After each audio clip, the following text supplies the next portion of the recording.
A few days ago I updated my Photoshop software. Now I use the Photoshop 2021 software.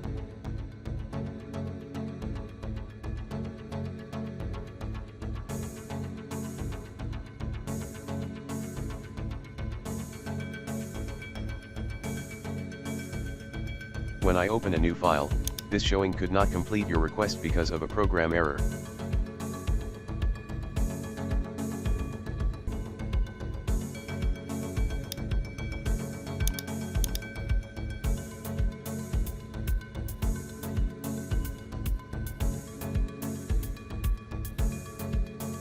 If you are in trouble like me, then see how to solve. Click on Edit. Then go to the Preferences. Then click on General.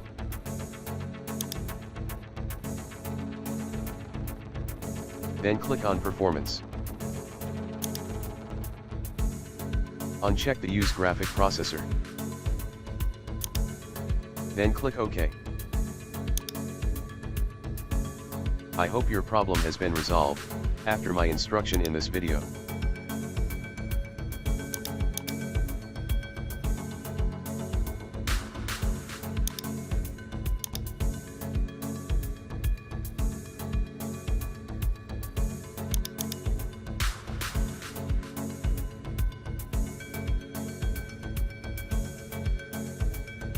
Thanks for watching. If you enjoyed watching my video, please subscribe and share it with everyone.